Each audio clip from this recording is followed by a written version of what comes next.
Good morning, and welcome to another edition of Coffee with Tea. I'm your host, the amazing T Street. Today's coffee mug reads, "It is well with my soul." It is well with my soul. I'm wearing red today because today is National Wear Red Day in association with the American Heart Disease. Today is designed to bring awareness to heart disease for women. Heart disease is the number one killer of women in the world. So today, wear your pop of red. We're going to jump into today's topic, which is near and dear to my heart. It poses the question: who is on your personal board of directors? Every company, for profit or not for profit, has a board of directors. For example, Nike has a very powerful board of directors, and every fast food restaurant, every nonprofit. I serve on a couple of board of directors here in my own city. And the personal board of directors basically is responsible for the success of the company. Oftentimes, we think that the executive director or the CEO or the president is responsible for the success, but actually, all of those people report to a board of directors. The board of directors has three primary responsibilities. The first one, duty of care. Basically, this just means, do the people who are on these boards have the competence levels to fully execute the responsibilities of this organization, the oversight of this organization? I would ask you, if you're talking about your own personal board of directors, and by the way, everyone, young people, adults, everyone should have a personal board of directors, because whether you are own a business, you still are a brand that needs protecting and needs to be successful. And so the question I always ask myself, are the people who are on what I call my personal board of directors, are they competent to be responsible for helping to guide me so that my life is successful? So that's the first duty of a board of directors, is the duty of care, which reflects the competence of the people that are on your board. There are people that I like who are not on my board because they're not competent to assess me. And some of them are people who are very good friends of mine. And the reason that they're not competent is because they're so close that they are not unbiased. They come with rose colored glasses on about who I am. Now, that doesn't mean that I don't keep them close and they're not in my kitchen cabinet. They just can't be on the board of directors. The second responsibility of a board of directors is the duty of loyalty. And that means that the folks who are on the board of directors have a responsibility to act in the best interest of the company, or if we're talking about our personal board of directors, ourselves. And sometimes the hard part about being on a of a personal board of directors is that it's hard to tell people that you care about when they're wrong.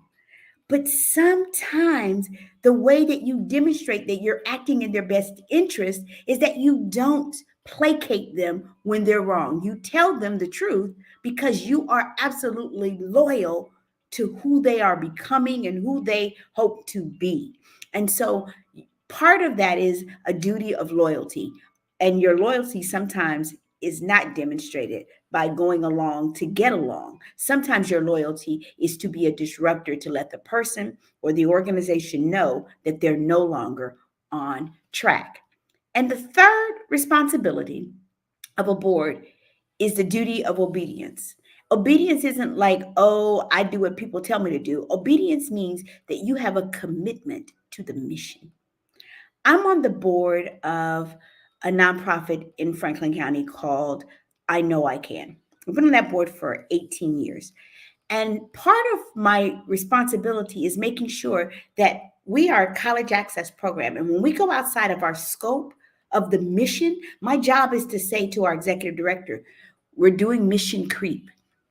Because when you do mission creep, you lose focus and you get off track of that which you are charged with doing. And so when you bring people to your personal board of directors, you should ask the question, Are they committed to the mission of making you better? And if they're not, they probably should not be on your personal board of directors. I always ask young people who are on their personal board of directors, and I ask them why the people are on their board of directors. When we go through this thing about you are your brand, one of the questions on the personal branding workshop is who is on your personal board of directors? And I tell kids all the time, I said, I've got some people on my board of directors who are ride or die T Street people. They are ride or die. My sister is on my board of directors because I trust her implicitly and explicitly with my life.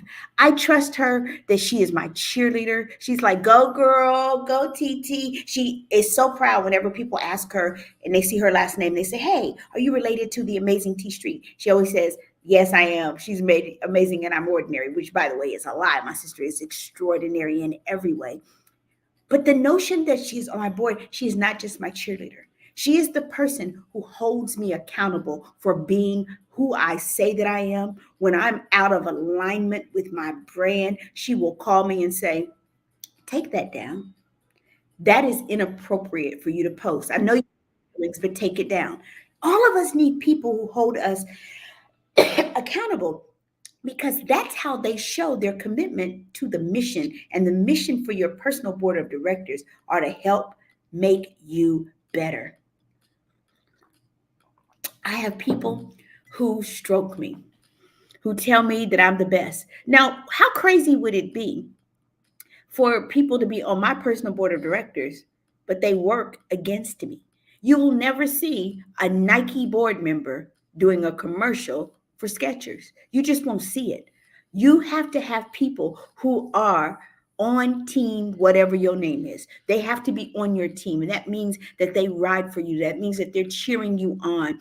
When you are on brand, Amazing T Street, I have new people coming into my business and I have to tell them what the Amazing T Street, Street Talk with the Amazing T Street stands for. Because when you join the brand, it means that you are agreeing to uphold the things that are at the core of who we are and what we believe as a business.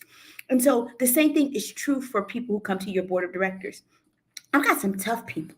I got some people who, man, they ride me like I am a pony. I've got a person who is always on my back. I call her Shirt, SHIRT, because she is always on my back. Like, take that down. This is inappropriate. Did you do this? Did you do that?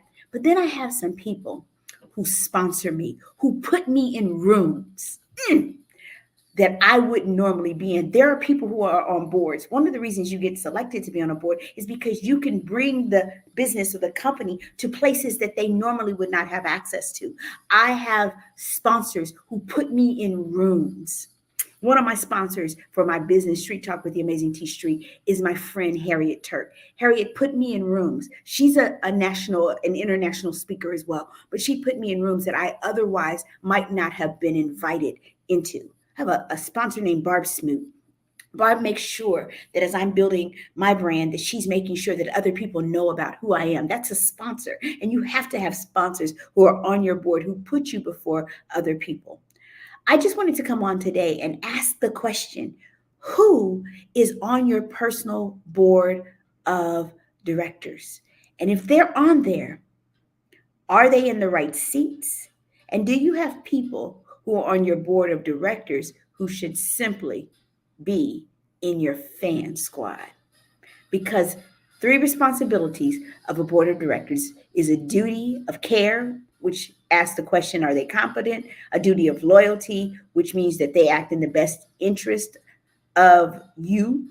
And 3, the duty of obedience. Are they committed to the mission, which is making you better? I'm the Amazing T Street. If you don't have a board of directors, start to put one together today. I'm the Amazing T Street, and one of the things that makes me amazing is that I have an amazing board of directors. So find you a board of directors and have an amazing day, because I can assure you there's nothing amazing in me that's not in each and every one of you. I'm blessed to have a strong personal board of directors. Have a great day.